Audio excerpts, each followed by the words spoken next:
និស័យបណ្ដាលឲ្យយើងជួបគ្នាព្រមលីខិននឹងពេលវេលាមិនជាឲ្យបងបានស្គាល់រូបអូនជួបមុខ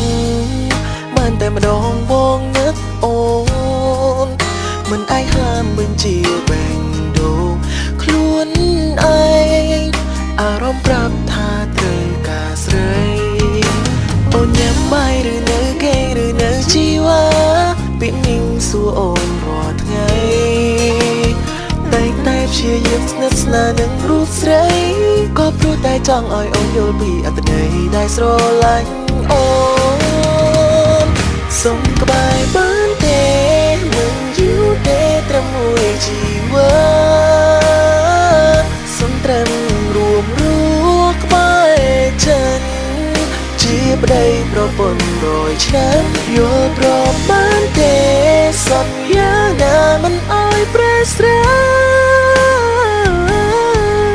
ទោះជាមានរនាងខៀងខនបាំងក៏ចិត្តបងនៅតែស្រឡាញ់ស្រឡាញ់ជារៀងរហូត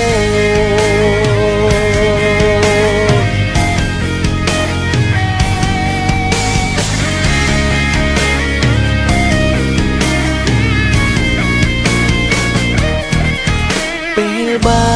ននៅក្បែររូបអូនម្ដងបេះដូងមកនេះសែនក៏ក្ដៅដឹងទេត្រូវការអូនគ្រប់នាទីចង់ហា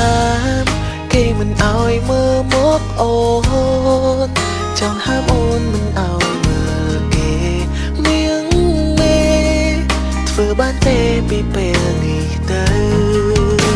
អូនញ៉ាំបាយឬនៅគេឬនៅជីវ៉ាពីមីងសួរអូនរាល់ថ្ងៃតែព្យាយាមស្និទ្ធស្នាលនឹងរូបស្រីក៏ព្រោះតែចង់ឲ្យអូនយល់ពីអត្ថន័យដែលស្រឡាញ់អូនសុំក្បែរបានទេមិនយូរទេត្រឹមមួយជីវិតសុំត្រឹមរួមរស់ក្បែរចិន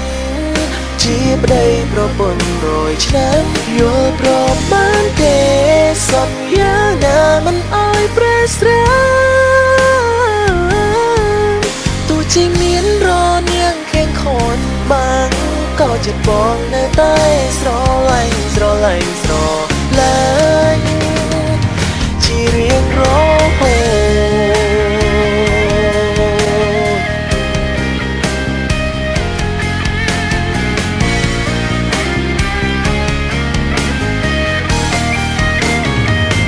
សុំក្បែរបានទេមិនយូរទេត្រឹមមួយជីវិតសុំត្រឹមរួមរស់ក្បែរចិនជាប្តីប្រពន្ធ100ឆ្នាំយល់ព្រមបានទេ